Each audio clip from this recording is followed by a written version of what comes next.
Live from the Motor City, all the way to the Volunteer State. It's time for the Reckless Speculation Podcast, where we recklessly speculate the latest news in the world of sports. From college football to NASCAR, we've got you covered. And don't forget to stick around for the world-famous Bet Your Nuts, where we will give you your best bets to make the most money. Now sit back, grab your favorite drink of choice, and join Robbie Davis, Raj Mehta, Brandon Chain, and Tom Sloan. It's showtime. Welcome, everyone, to Reckless Speculation. I'm Robbie Davis, and I'm here to host tonight. We are streaming this live on June the 14th, so we are smack dab in the middle of June, which means the NBA and the NHL have closed out. We have the U.S. Open starting tomorrow, so a lot to talk about. The French Open just ended, and so we're going to touch on those kind of talks, and we're going to talk about, hey, look, we got some powerhouse teams in the NBA, the NHL, and the NFL. So we're going to talk about a little dynasty talk also. Without further ado, I will welcome the crew. We're shooting for about an hour tonight. So, jog, walk, drink with us, whatever you want to do. Yeah, we are powered by Jack Daniel's Single Barrel. It's what most of us are drinking on tonight. I'm actually on some wine tonight, but, usually on the Jack Daniel's. But anyways, Tom, welcome to the show. Hey, Robbie, what's going on? I'm actually I'm sipping on some local Brew Detroit camping beer. It's delicious. Well, after the Braves kicked the Tigers' butt today in both the doubleheader, I imagine you need to drink a little bit earlier.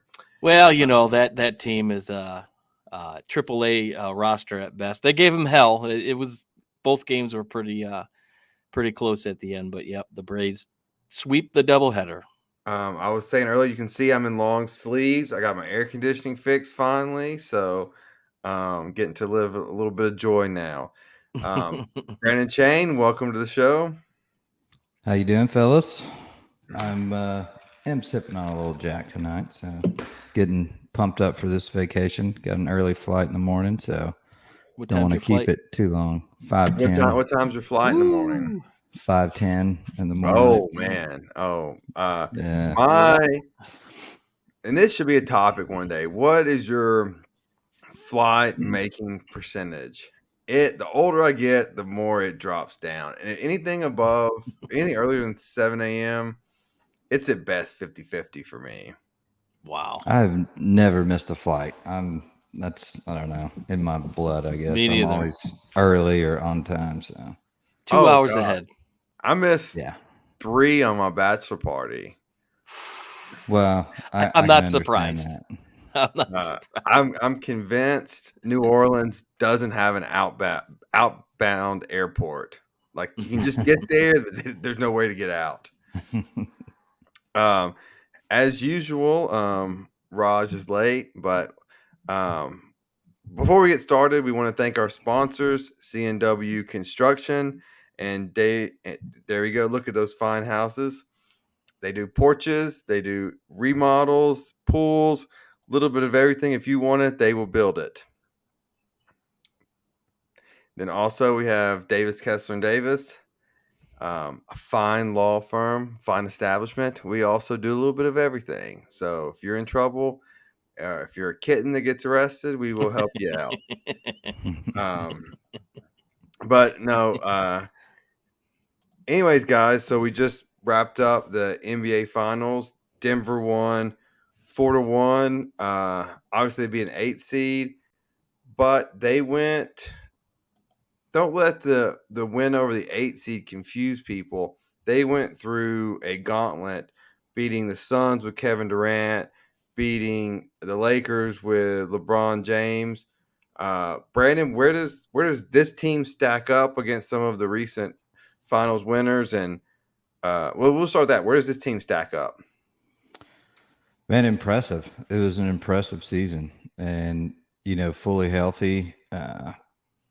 they just dominated. I mean, they find a way to win, and I mean, Jokic should have won the finals or should have won the MVP this year, in my opinion. I mean, that's why I hate when they vote too early. You look at what he did through the finals to carry that team, and I mean, average a triple double in all the playoffs, which is just insane. So this team stacks up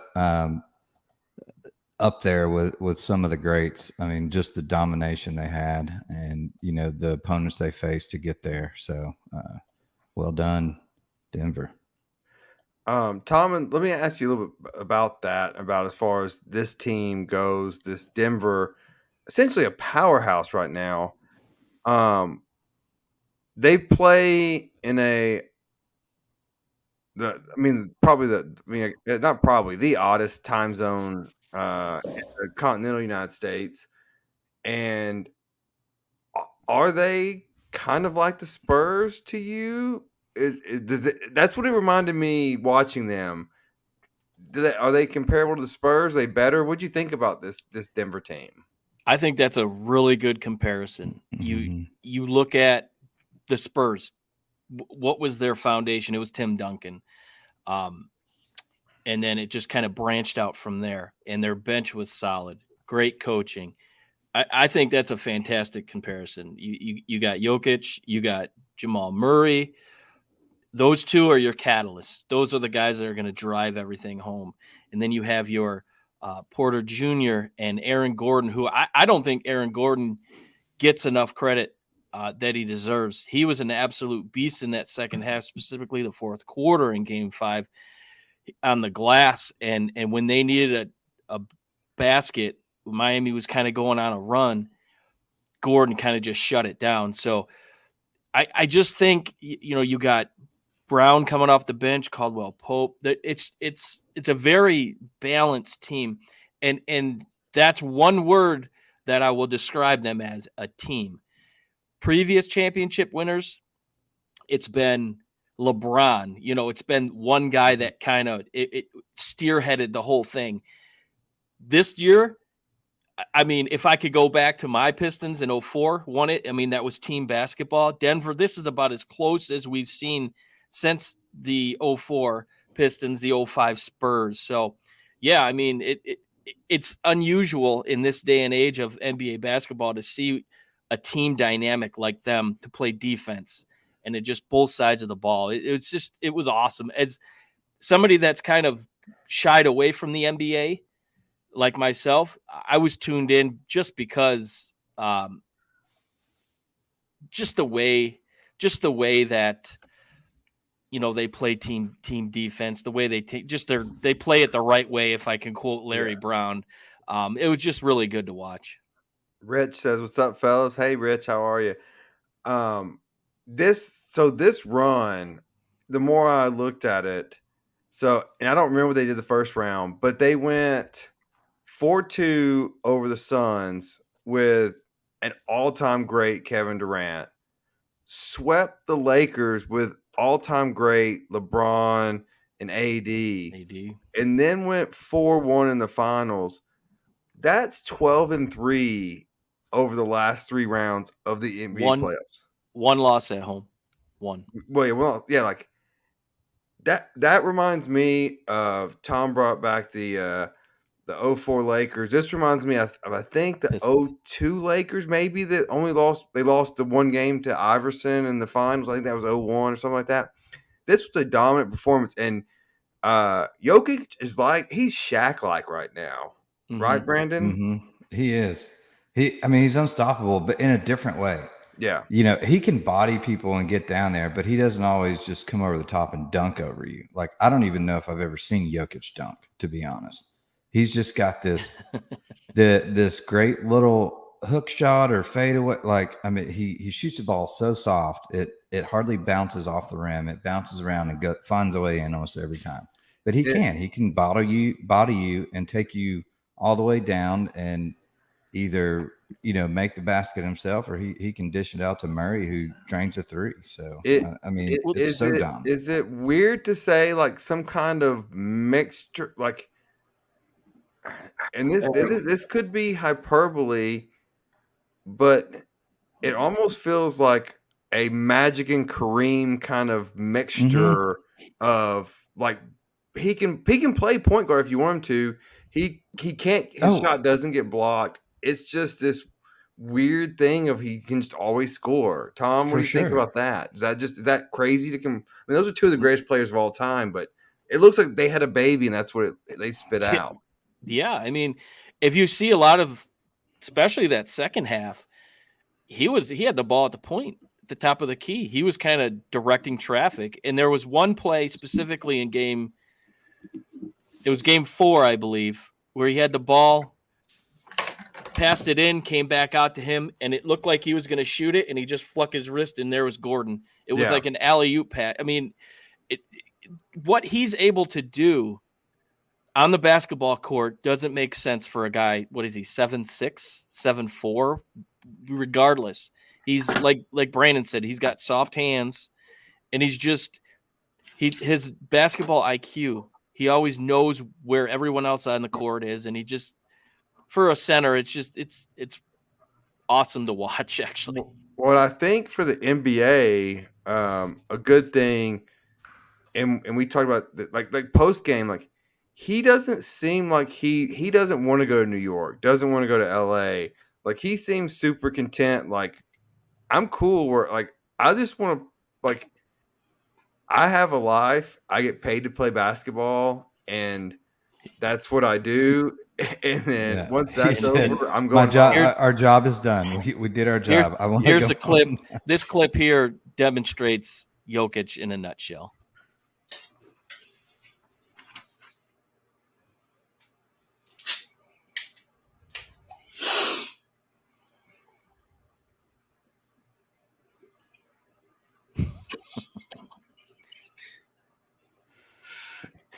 Yeah, he's like, I have to wait 3 more days for this.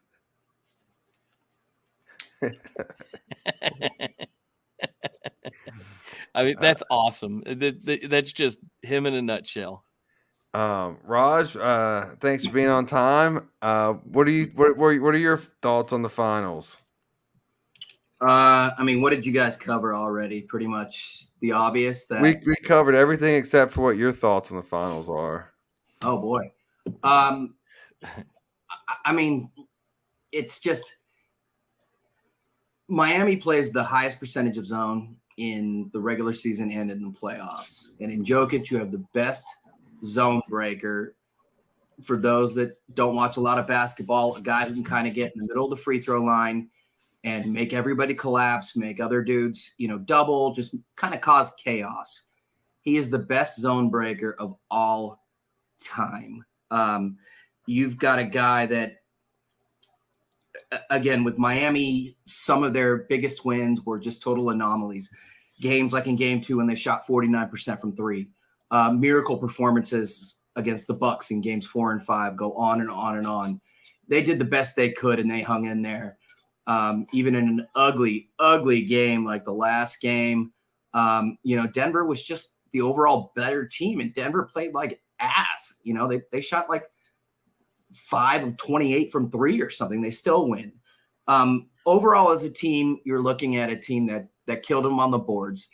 I call it stat porn. One stat porn piece is Denver was an average of plus 8.8 or plus 9 rebounds per game over Miami. As a small team, you got no shot if you're getting crushed on the boards. Overall, when it comes to shooting percentage, first more stat porn is Jokic didn't have to do it all for once. The narrative is that you make him a scorer and you win, and thereby him not creating and getting the offense going like in game 2 when he only had 4 assists. But he only had 4 assists in the last 2 games as well. One of the reasons why in game 4, Denver shot 50% from 3 and 50% from the field. But another one, Jamal Murray played way over his season averages. He played like a pure point. He shot lights out. He went for 34, 10, and 10 in game 4. When everybody else is making the ball go in the basket, Jokic has to do less. He had less assists in that game because Jokic is a guy that creates, like you saw when guys are going to the bucket. when there's a lot of backdoor action, people coming off one screen, two screens, three screens, not when dudes are making threes. So he had to do less. So you've got a better team 1 through 5 with a player who's the best player in the league who has to do less to win a series. It's pretty much a foregone conclusion. Just a better team, the best player. You guys talk about he was the first guy ever in the history of basketball to lead a playoffs in points, rebounds, and assists. It's something Magic could have done in like 1980 for when the Lakers beat the Sixers, but a different era. I mean, that's just insane. And I mean, I can go on and on with my stat porn, as I call it. But the last thing I'll say is, as you guys talked about Joker and the moment never being too big or getting wrapped up, he was one of only 2 Nuggets players to shake every Miami Heat player's hands after the game. I don't know if you guys covered that or not, but just a special player who in today's NBA is nearly indefensible when it comes to trying to stop his offense. Yeah. So quick around the cubes. Is he the best player in basketball right now, Tom? Without a doubt. Brandon? Without a doubt. No question. Raj? Not even close. I agree. He sets himself above. I mean, who's second? I mean, Embiid thinks he's the best, but I think the Greek Freak maybe. I was Probably, going to say be I might honest. take him over Embiid, to be honest. But Yeah, I would too, but- Embiid's a head case. and yeah. a leader and both ends of the floor. That was the knock on Joker when he was kind of fatter, when he was chubby, that he didn't play as much on both ends. And like I said, in I 2020, the respect your Lakers beat them. chubbiness. I like it. Hey, the Lakers had 3 bigs and Dwight Howard, He's like a AD, dad bod, AD. like But- spokesman. That's what he needs to get on. But the knock is still, if you've got bigs to throw at him and get 18 fouls, you can wear him out. And that may or may not be the case. Who's got 3 serviceable bigs anymore? The Lakers did in 2020, like I said. But that's kind of why people don't say he's flat out the best and maybe Giannis is better. But I think it's Joker by far. Yeah. Mm-hmm. All right, we're going from the hardwood to the ice. Tom, you are a diehard hockey fan. The Knights, this is their 6th year into it. They went to 1 Stanley Cup their first year, lost that. 6 years in, they are the Stanley Cup champion. One of my good friends is a Knights fan. It pisses me off because they've already won one, and the Preds, Titans, the Tennessee Collective never wins anything.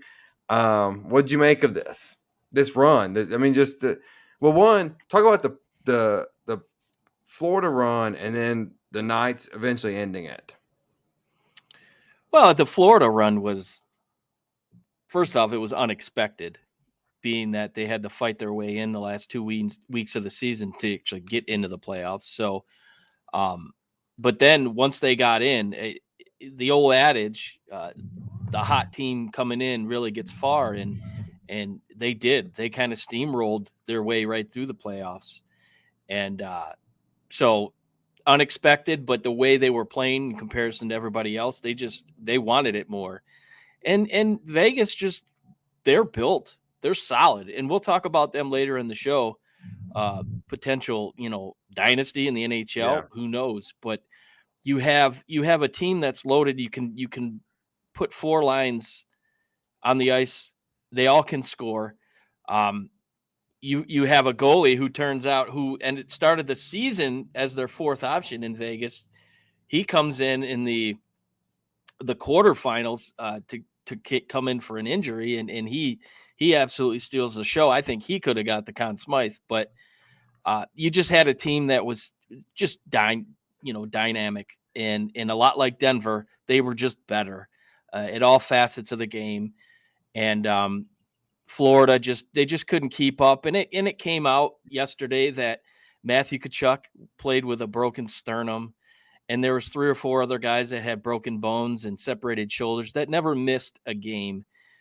So kudos kudos to, the fact that Florida gave it all they had, but in the end, it was just Vegas had too much. They had the better goaltending, and that was the one area that I thought Florida had the advantage in, and Bobrovsky probably had the worst series of his career. So hats off to Vegas. They come out and win the cup the first time in 6 years as a franchise. Yeah, it is super impressive. If you're a Boston fan, how do you rate this season? A failure. Yeah, I mean, you the best regular season of all time, and then you get bounced in the first round. 1995-96 by Detroit Red Wings. Greatest season in NHL history, regular season. Yeah. They got swept in the cup. And I've said on here, I have a theory on black jerseys and black fan bases, not black people, black colors of the shirts, and it being tough to see the goal or the puck on the road. I'll never forget Pekka Rinne just being a disaster at Pittsburgh, and then us losing the cup because of our away goalkeeping. Well, I mean, when you've got Sidney Crosby and they were loaded. That team was stacked. But this was a national team on a mission. Raj, you had a friend that was there. I do. What was your feedback from the event? That's a great point, Rob, and thank you. No, so my boy that was a very good friend from college, Dorkstro, his last name is Destro. He thinks we call him Death Row, but it's more so Dorkstro. But he was never really a fan of anything aside from the Yankees. Moves to Vegas. He was there upon their town's inception, season ticket holder, and it's just different when a team is born and raised. And I've never seen him have that kind of passion and loyalty. He was a guy that played baseball in high school and a little in college. Memory serves. Never like a fan, but he said with Vegas, it was just different. And a lot of things go back to Vegas strong, to October 1st, 2017, the tragic shooting at the MGM, I believe. No, it was Treasure Island. Mandalay Bay. Mandalay, sorry. That happened to be the Knights' first season. And there was a quote that I read that at the time, a lot of people may not have liked hockey, but they started to like the team because the team showed their support in the community and they showed their character and just what they were willing to do and where they're willing to be and say, and like I said, support. Vegas, I'm not going to say a silver lining, but fell in love with the players on that team. And although there was only 6 holdovers from that initial team, their support for them was insane. And as in 2014, the talk of putting a sports franchise in Vegas was insane. Just crazy, right? Like, oh, they're going to be fixed, the mafia. What's so Vegas was Gary Bettman at the time told the owner, Bill Foley, that, hey, man, you got to go do a ticket drive. And he's like, what the hell is that? Like, he went straight grassroots to see what fan interest would be. Mm-hmm. That's a crazy risk. And that's risk one. Going on and on about this team, but just a lot of bold moves that were so Vegas, whether it be their GMs, the trade for Jack Eichel or from Buffalo, who needed a neck surgery that had never been done. And somebody was going to pay him. They traded for him. They traded from their captain, Mark Stone. It was with Ottawa. It was a bargain deal. They signed Alex Pietrangelo from the defenseman from the Blues, record amount of money. They got to the cup in 2018, which helped them understand what more they needed. And there were just a lot of risks, and most of them paid out. And the ultimate prediction was Foley saying at the logo unveiling that they would win a cup in 6 years. And they won the fucking cup in 6 years. Excuse my language. It's crazy. And it's just, but the point being, answering to your question, it's when somebody is born and raised in that town and they succeed, and it's the first one ever in Vegas, it is like a passion unknown to other places, because Vegas, as you know, is not the Strip. Vegas is the huge surrounding suburbs. of people that, consider themselves locals and natives. And they love that team more than any team I've ever seen in a road environment. It's the loudest arena I've ever seen. You bring up some great points. And as a frequent visitor of Vegas, you go through the airports, you go through the casino, the gift shops and stuff. The Golden Knights merch it's prevalent. It's always there. And I compare, and I think it's interesting when because it's one thing, like let's say, if let's say even the Raiders moving to Vegas. A lot of people in Vegas grew up either rooting for Vegas, Cardinals, Seahawks, whatever it is on the West Coast. The Chargers don't have fans, but a lot of Raider fans were there too. Yeah, but like people have inherent fan bases. When you take these smaller market sports, NHL, MLS, and you move them to a growing metropolitan area that doesn't have inherent fans, I think of Atlanta United. When the soccer MLS moved to Atlanta, no one in Atlanta had a soccer team they grew up rooting for. They love Atlanta United. And the same thing happened with what happened with the Knights happened with the Predators. And Brandon was a part of that. And Brandon, I'm going to bring you on to talk a little bit about Predator, what it looked like in Nashville when Predators moved there. Yeah, well, it was crazy because everyone's like, hockey in Tennessee, like what does this mean? Like what's going on? So, occasionally we go to a few games here and there, and then, the Predators for a while were a really good team. They made the playoffs, and then, that Stanley Cup run was unlike any other. It was just like, I compare it to having the NFL draft here, like the party that they had down on Broadway for the Predators games. Like, I mean, it was insane. So I can see that passion where it comes from when you get a new team like that. Now, unfortunately, we haven't won. Now, I'm sure that's a cherry on top for the Vegas people, for sure. Now they're going to be diehards forever, and they're going to be yearning for more. So, it's kind of died off a little bit with the Preds. We've had a lot of changes in the regime, coaches and all that stuff. So, hopefully they get back there sooner rather than later to get everyone hyped back up. But they're still, Preds tickets are not cheap, and they keep going up every year. People keep going and keep buying for sure. I completely agree. It was wild, and like everyone's adopted them. Like there's no, you don't have, like, at least with the Titans, we still have a lot of hometown Steelers fans and Bengals fans. But it's like, as far as there was nothing like I never even watched hockey until the Preds came. Like now, you tune in. So all right. So next on our list we have the French Open was this weekend, and the Joker won his 23rd major, which sets him apart now from Nadal, 1 over Nadal, and I believe 3 over Federer. It puts him, Sampras has 14, Rob Laver has 11, with the caveat that back when he played, once you went pro, you could not play in the majors. So this talks into a GOAT discussion. Raj, I know you have been following this a little bit. I guess let's just get to the point. Who's the greatest tennis player of all time? Now we definitely got to say that we're talking about men's tennis player, because as you know, technically Margaret Court has the most Grand Slam titles from 1960 to 73. Back then it was largely an amateur sport.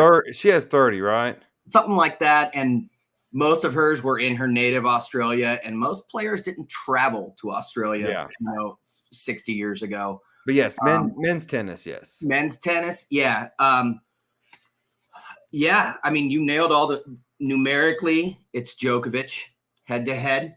It's Djokovic versus Nadal. By the way, it's 30-29. But the knock and caveat on Nadal is most of his wins are on clay. Of his, 14 of his 22 majors. I think you just said that were at the French. Were on clay. He's the undisputed king of clay. With apologies to Bjorn Borg fans, but. Djokovic is the only men's player to have at least 3 wins in each of the 4 Grand Slam events. He's made the most money, which I know is big to you, obviously, $135 million to Nadal. Djokovic is at $167 million and counting. And not to mention, we're not going to get into his personal politics, but Djokovic didn't play in the Aussie and the U.S. Open last year because of COVID-19 vaccine protocols.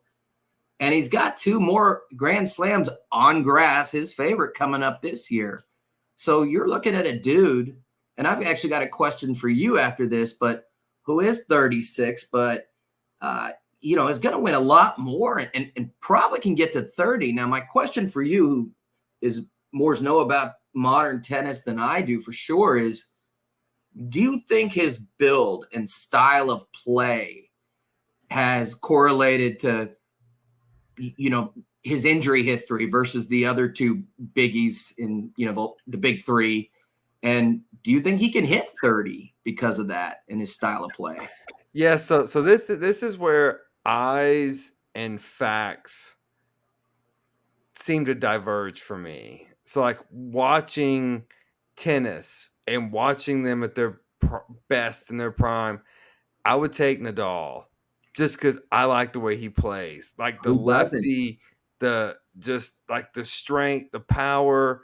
But yeah, Djokovic, like he doesn't make mistakes. He doesn't get hurt. He has, like, Federer was great at just positioning the ball. Like he could position himself and he could play an entire match against the greatest and not be sweating. And it's like, how do you do that? Well, if you've ever played tennis, you can do that by positioning the ball and knowing where, like, he was like a PhD in physics, whatever, geometry, whatever makes shapes go whatever way they do. Psychiatry as well, Yeah, like he was just always there. Nadal to me was the most like overpowering player I've seen. But yeah, at this point, and I heard an interesting stat, and I'm gonna get these numbers slightly wrong because off the top of my head. But so if you take Djokovic's Australian Opens, which he won the most of, I think he'd have 13. You take Nadal's French Opens away, he'd have 12 or 11. You take Federer's Wilmingtons, he'd have 10. So it's like you take the best surface they're each best at, and Djokovic is still better, still has more wins than the rest of them. And like you said, he's won 3 on each surface. Some of that's injury because Nadal, if Nadal's not hurt, he doesn't get beat on French on the clay. No. But that in the same token is that's his surface, and like he's just great. I think he only has 1 Wimbledon, and so you can nitpick all these guys. The amazing thing is he's got 2 Nadal, 2 Wilmingtons. Yeah. If they didn't all play at the same time, you're looking at one of them having 40, 50 majors, which is insane. You said it yourself, man. When Sampras hit 14 in 2002, people thought that was untouchable. And then the big 3 came out. Yeah. And Federer was a little bit older, but it's kind of crazy how, like you said, first Federer is the greatest ever and it's untouchable. And then you're like, oh shit, here comes Nadal. He's the greatest ever.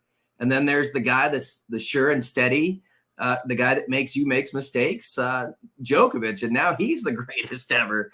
So you're absolutely right. One last thing I'll say, though, is that another thing about Djokovic is he has an all-time record of 387 weeks ranked at number 1. So just another notch on the belt there. I agree. In physical prime, when it's all said and done, like nothing beat Rafi on like, just at his peak. I mean, he was just beauty in motion, like everything. But overall, right now, it's not much of a discussion, and I think Djokovic is going to distance himself even more. Well, I think this is what it comes down to. If you're saying, all right, peak prime, all right, French Open, obviously you're taking Nadal. Wilmington, you're obviously taking Federer. But Australian U.S. Open, I think you're taking Djokovic on both of those in their prime, and that's two. You agree? I would just basically grass. I think for the most part, there are some special venues that Federer may be better at, but like just overall, the best grass players, Djokovic, in my opinion. Yeah, it's nuts. Speaking of grass and speaking of greatness. It is Father's Day weekend, so that means the U.S. Open is coming up. Brandon Chain, one thing that caught my ear this weekend before we preview the actual course, we have to talk about our favorite live Deporte, back to be imported. Brooks Koepka says he tends his goal, 10 majors. He is sitting at 5. So for people like what? Jack has 18, obviously. 18. Tiger has 15. Does Gary Player have 10? Does anyone else have above 10? I don't think Gary Player has 10. I didn't think anyone else was in double digits. I'll have to double check that. We know Jack and Tiger do, but sure. that's the club. We know that's the club. Can Brooks get there? I mean, I don't see why he can't right now. And even he's what, 33? He's 33, and before he got hurt and went to live, and I think that had a big factor of him going to live. He wasn't sure how he was going to recover on that. But anyway, that's a whole nother topic. When he showed up for majors, he's just dominant. He's always in the top. Like, he's always puts himself in position to win. And, he could have 2 this year. He choked on 1. So to get to 10 is not a stretch, in my opinion. I mean, you give him 3-4 more years, and he stays this dominant in these majors, absolutely he can get to 10. It's incredible what he does in the majors and how he can focus on those. And that's all he cares about. I mean, he doesn't – you look at his, career wins or whatever. I think it was, 10 or 12 or something like that. I mean, it's a low career winning percentage, but 5 majors out of that. So, almost 50% of his wins are in majors. Yeah. Yeah. So I'm looking at and what I find interesting, he's got 5 majors, and arguably the easiest one to win is the Masters, and he hasn't won that one. He hasn't. He's finished second twice.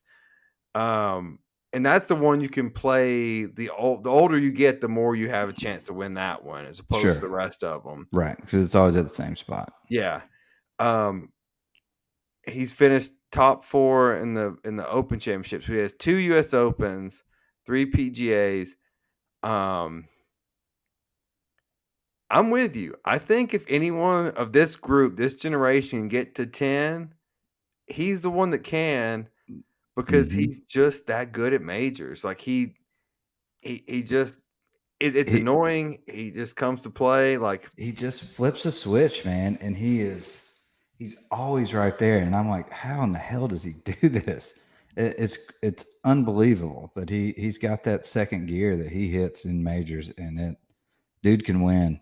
He can win in majors. And now we'll see how he does this week. If he wins this weekend, which what are your expectations of the golfers this weekend? I watched Andy North today on ESPN, he said it's a funky course, and these players are trying to practice as much as they can because this is not – they don't play it very often, if at all. Yeah. So USGA kind of went away from what their typical U.S. Open is, and they're starting to get a little bit more away from, just the brutally hard, long, everything's long, rough is crazy, and you get maybe 4 under to win it or 2 under to win the U.S. Open. This course has everything you want. It's got short par threes. It's got long holes.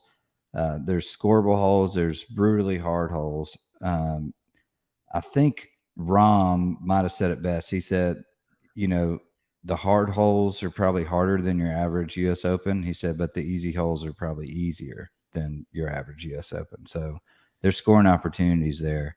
But, these players don't know. First time playing at LACC. So first time this club has been opened and a spectacle on the PGA Tour. So it's hard to judge like what the possible outcome of this, winner could be. It could be 4 under, it could be 14 under. Yeah. And for those who don't know, the US Open, it's set up to be tough. The rough is going to be high. This is probably the widest fairways that I've seen in a long time for the US Open. But if you miss, look for some doubles and triple bogeys out there, because it's gonna be tough if you miss. Should be great weather. It's gonna be interesting, the West Coast start time versus the East Coast TV channel, but nonetheless, what are your golfers to watch in this thing? Golfers to watch. I've got Victor Hovland is one of them. He's having a great run this year. He's driving the ball really well, and I think with this course, that's what you're going to need. Even though some of the holes are shorter, I think being aggressive off the tee and putting yourself in the right position will allow for that. Also, like Patrick Cantlay, he used to play there once a month at UCLA. And he knows this course very well. Now, there's been some restoration on a couple holes where they've changed him up a little bit, but he really knows this course well. And then I also like Max Homa. He shot a 61 here in college. So he knows the course well. He knows where to miss. And, experience on a course like this in a major championship when anxiety and pressure is on, going back to what and of the course, and that knowledge is really going to help out. So I really like those. And one more to watch, old boy from Live, Phil Mickelson. No. Listen, he's not going to do it on a U.S. Open. Just listen. He needs a U.S. Open to complete the Grand Slam.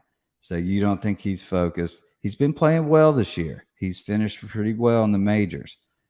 This is a gettable course for him. Get that talk out there. No, I'm telling you, it is. That's crazy. That's crazy. I don't know if he's going to win it, but he's fun to watch. Real quickly, we have something in the text box. You said where to miss. Explain that for non-golfers about what a where to miss zone is. So where to miss zone is, for one, your natural tendencies on a shot. Like if you hit the ball and your miss is right all the time. All right. So you have to set yourself up in a position, like if you're approaching the green. Okay, you can't always everyone always thinks, especially amateurs, like you can go at every single pin. You cannot. You got to know the slopes of the greens and everything else. And you also have to know where to miss. And that's where this comes in. If your tendency to miss is right, and the pin is, say middle and it troubles left, you want to kind of aim towards the left side. If you do miss, you're going to be on that right side and you're still going to be in the safe zone.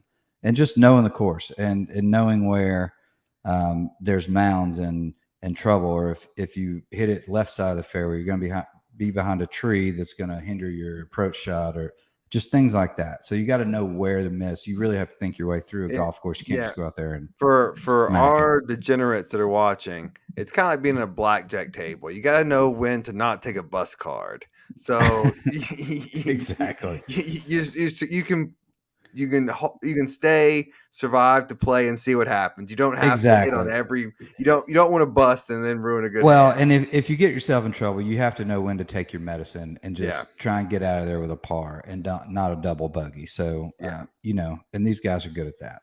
All right, I'm gonna bring everyone back now, and let's talk a little bit about. We got about 15 minutes left on the segment. We talked about the Nuggets. We've talked about the Knights. We've talked about the GOAT and the U.S. Open, which all leads us to dynasties, right? So we have a lot of real power players in sports right now. If I had to say, you have to hitch your wagon to one horse to win, and when I talk about dynasty, I mean maybe 3-5, 3-6. What team and what sport's going to win the next championship or the most championships in the next 6 years? Raj, you as an avid Dodgers fan, Dodgers one of these people, and who do you think you're betting on? Of all the major sports, at this point, Kansas City. I'd have to go with the Chiefs. Potentially the Nuggets, because, as we've said, their starting five is all under contract for the next 2 seasons. But basketball, much like baseball, not saying football isn't like that, but there's a lot of games, man, and people get hurt. And in baseball, it's who's hot at the right time and who's healthy. The Dodgers had the 3rd most wins of all time last year, and they saw an exit in the first round courtesy of those asshats from San Diego. So I'm going with the Chiefs just because you see the same characteristics I'm sure these guys will talk about with great teams and great dynasties, and that's leadership on and off the floor or the field, and they've got that, obviously. Tom, what do you got? You know, of all the sports, who's your pick for the dynasty if you had to pick one? I mean, I like what Raj is going. I think Kansas City definitely fits that mold. I like the Braves. I think without it, if not for an injury last year, they could have won the World Series. It would have been back-to-back. I think they're built for the next probably 7 to 8 years. They're all very young. They're all under contract. So, and you have a pitching staff that's dynamic. I know Strider gave up 3 home runs in the first 2 innings today, but that's uncharacteristic of him. They're led by Brian Snitker, the manager, who is just kind of an old school throwback, no nonsense kind of a guy, and he holds his players accountable. So based on in Anthopoulos. Yeah. Oh, sure. And willing to spend money wherever he has to. So you like the Braves over the Astros? They gutted the farm. I like the Braves. Just because their roster and their age and the fact that they're all pretty much signed for the next 5 years. So they don't cheat, but they've gutted their farm system. They've gone for it. You're right. They have the most amount of young talent under contract in baseball. Brilliant contractual moves by Anthopoulos, and as soon as they got Murphy from Oakland, boy, they already have a catcher. No, this guy knows exactly what he's doing, man. And LA is right there. Just of course I'm biased, but still have a farm. But baseball is really tough. Got hosed, robbed by cheaters. Who cheated and still had to go to Game 7 in 2017. 11 straight NL West. Airing of grievances. It's festive. Dude, I'll never get over that. And I was at multiple games there. Fuck those guys forever. Excuse my language. So, but yeah, the Braves, usually farm matters big time. It's organizations. And the Braves are an exception because those guys are under contract. But great organizations are the only ones that qualify. All right, Brandon, what do you got? Give me Andy Reid and Patrick Mahomes all day. I mean, this. I don't think they'll get close. I don't know if anyone will ever get close to Brady Belichick and the 7 rings or 6 rings they had. But this is going to rival them for sure. This is I mean, Mahomes is signed for what, the next 8 years, and he's restructuring as we speak. Dude is unbelievable. It's plug and play with him. He can make everyone better on the team as long as they keep the offensive line solid and a halfway decent defense. I mean, they're going to put up 40 points a game, and they're tough to beat. So, yeah, give me the Chiefs for sure.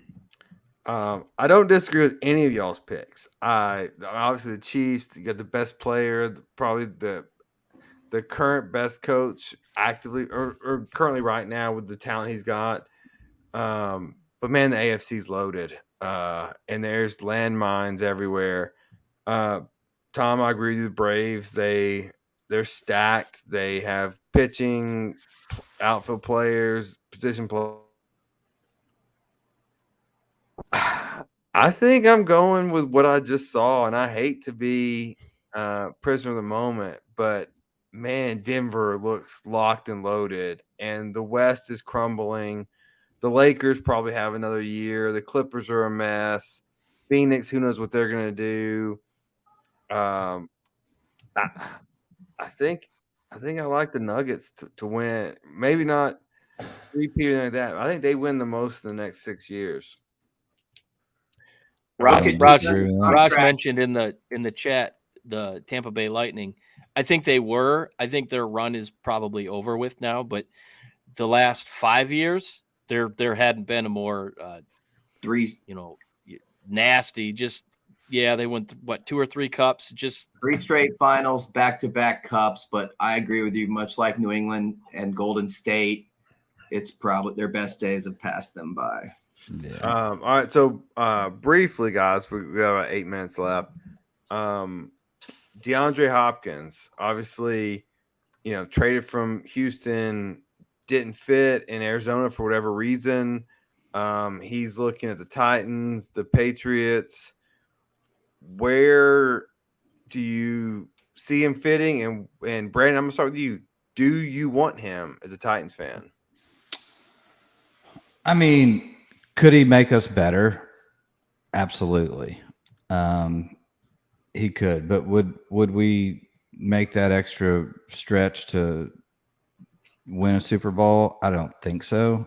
So I think he's taking that into consideration. Yeah, I would like to have him if the money worked out right and we didn't overextend ourselves on the cap. But let's talk about possibly the Bills right now. Stephon Diggs situation going on. He's unhappy, which is so weird.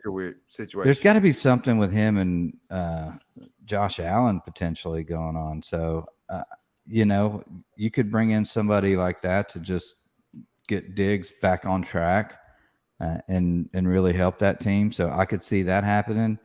Obviously the Pats, he visited there. That would be a decent fit. But another team that I heard was the Lions. And I'm sure Tom's heard a lot more than we had, but would also be a good fit there. So he's got a few teams.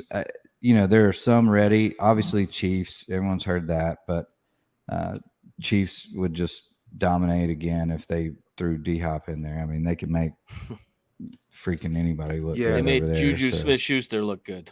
Exactly. What worries me about just like his logic of looking at the Titans and Patriots is like, what the hell? You're just going for the most money, right? And I think that was a courtesy for Vrabel. Knowing Vrabel from the Texans, I think that was kind of a courtesy call there. He's not coming to the Titans. And didn't he say he would only go to a winner? If I'm the Titans, I don't really want him. I'm not sure. Like the Titans, we're not good enough. The AFC is loaded. We're not good enough to win. We'd have to get him. We'd have to get him super cheap for me to want him, and that's not going to happen. Like, why would he play with Tannehill? That's what I'm or saying. Mac Jones. Like, he first said he would only go to a winner. I think it's just market setting. Hey, well, Titans won the AFC South 2 years ago. A mediocre quarterback like that, and when you put talent around them, it does, make your chances better. Now, when you get down to the Super Bowl, you're not going to win it. But could you go to a Super Bowl? Maybe, but not in the AFC. Yeah, I mean the Lions. If he wants to win, the Lions are the best chance of those for three. Sure. I think so. Tom, what have you heard about him? Well, the only thing I've really heard is being Jameson Williams is out for the first 6 weeks, which there are talks that they're going to appeal that suspension. Oh, yeah, go to the gambling enterprise that you guys got going on up there. Because him and the recent players that just got busted for gambling online, or as we'll say, they all said the same thing. They had no idea that they couldn't do it, on grounds, practice field, or whatever. So they're wait, hold on. Just Do they not just know the revert Calvin Davis? There's absolutely Not like no throwing way. dice. There's no way. That's a winnable argument. my It point is- being, It is on every posting board contract. Do not gamble in sports. sure, but my point is, they're probably gonna be without him for 6 weeks. Yeah. So would he fit well here? DraftKings has them sitting in the second spot at plus 350, Buffalo at plus 250 to land him. It makes sense. They are loaded at wide receiver. They don't have the biggest names, but they have really good serviceable guys that have experience. Ahmad Brown is clear number one, right? Brown, he's a top 5-7 receiver in the NFL. But Jared Goff, he's a really efficient quarterback. And where are you going to put Hopkins? Maybe in the slot? Do you put him at the post routes? I just think, yes, he would fit good here, but I always keep going back to comfort and who needs him more than anything, and it's Cleveland.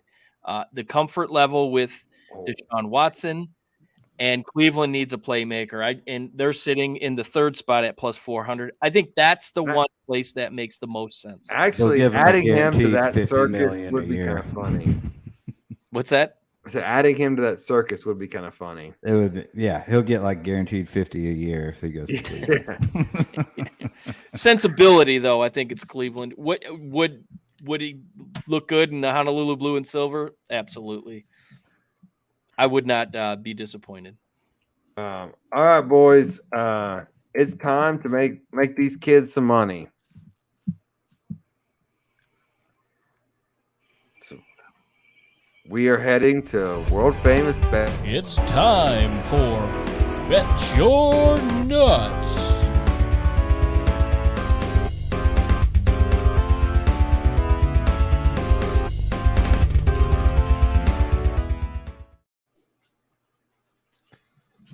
All right, boys and girls, this is where we make you guys a little money.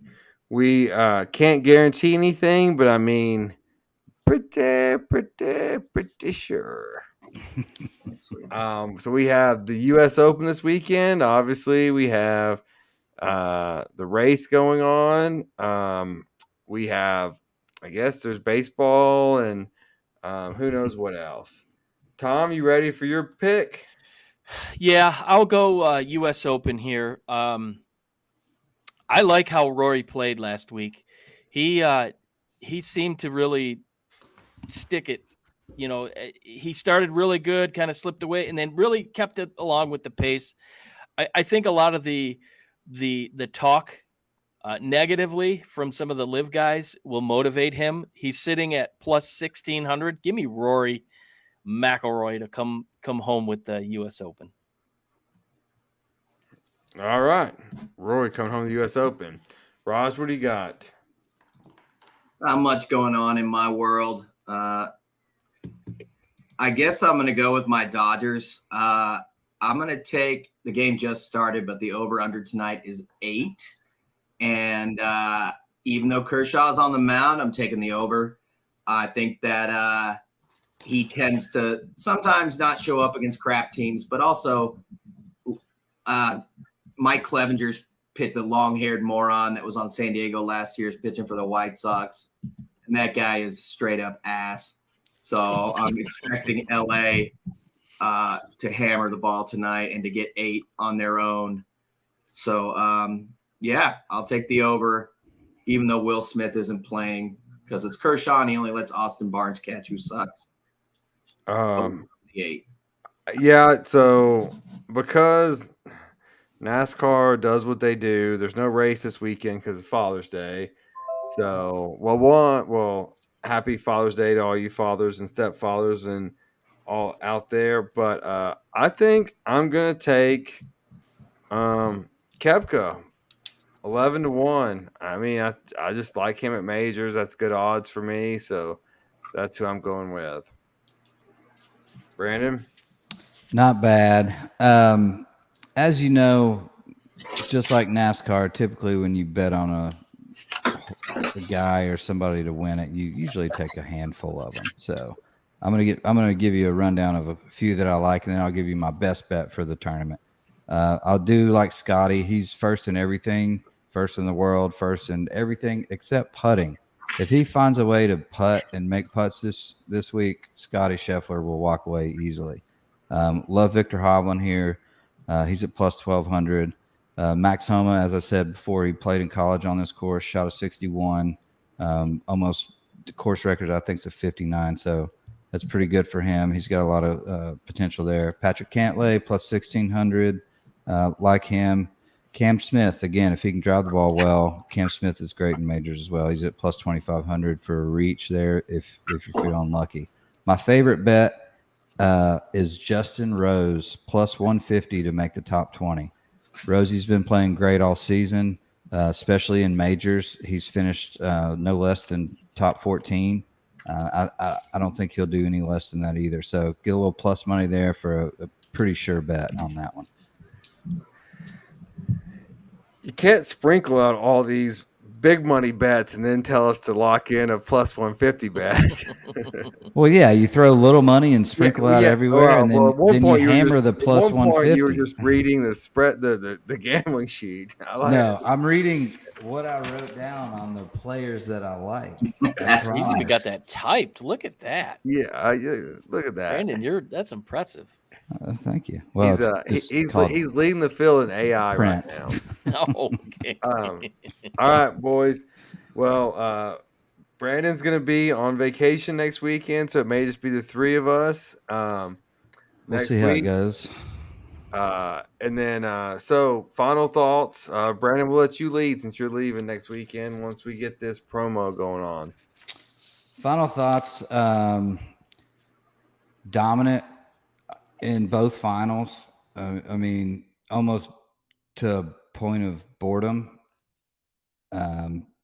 Also great to watch. Maybe potentially a new dynasty coming up in the Nuggets. So looking forward to that, and in the Golden Knights. So we'll stay tuned in the next year to see how they prevail. And then again, a major in golf is always one of my favorites. You only get 4 years, so looking forward to this. I will be watching abroad, so hopefully you guys took our advice and make a little money. Hey, if you bet the long shot, you can probably afford a vacation like Chain.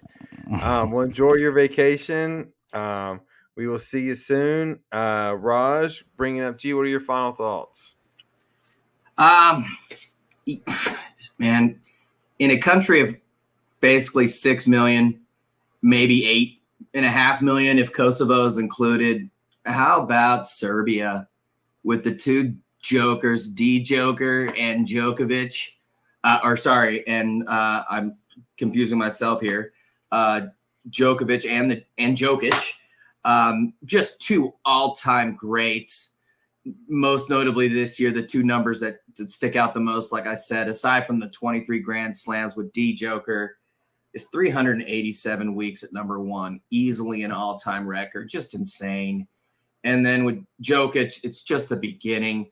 To me, the most impressive was the first person in the history of basketball to lead the playoffs in points, rebounds, and assists. So I guess, what are they putting in the water in Belgrade? I don't know, but for a country that small, their athletes and soccer as well are just phenomenal. I agree. It is a very statistically odd and astronomical probability to do that. But yes, it is amazing. All right. Well, thank you. We'll see you next week. And Tom, we're coming to you now. My final thoughts, final word for today is hope. And the hope is I'm staying close to home. My Detroit Pistons. Yesterday, they unveiled Monty Williams as their head coach. He had the press conference with T-shirt Tom Goris at the helm. Every single player on the team showed up for the press conference.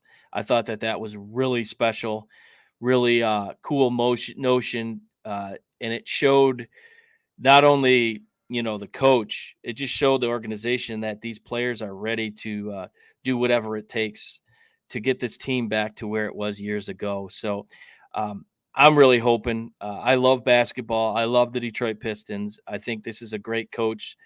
Whether they paid too much for it or not, I don't know. But I just think hope for the future. This is a young team, and they have the right coach. And to say maybe playoffs in the next 2 to 3 years, I'd be ecstatic. Thank you for that. And I'm going to follow that kind of theme. Today would have been the late, great Pat Summitt's birthday. A coach that coached the Tennessee Lady Vols to 8 championships and countless, not even countless, but immeasurable success on women's basketball and women's sports. She had a saying like, I don't know how I'll beat you, I just know how I'll outwork you. And that's just something that resonates with me, and I'm sure a lot of people. But the court at Tennessee's named the Summit, just a larger than life figure in Tennessee sports. But just happy birthday to the late Pat Summitt. And then and thank you guys. We will be back next week. Maybe we're shorthanded a little bit, but we'll be back talking about the U.S. Open, and we will be talking about, I'm sure there's going to be NFL rumors. There's been college football scheduling, and there has been who knows what late breaking news there will be. But thank you guys for watching. You can please like and subscribe, and look for us on TikTok, Instagram. We do Reels. We do whatever TikTok things are, and we post on Twitter. And also, if you follow me personally, my law firm is up for best of the best personal injury attorneys in Chattanooga. So please vote for us. Shameless plug. All right. But thank you for that. Whoever nominates us, we appreciate it. Why was that dude photoshopped in at the end?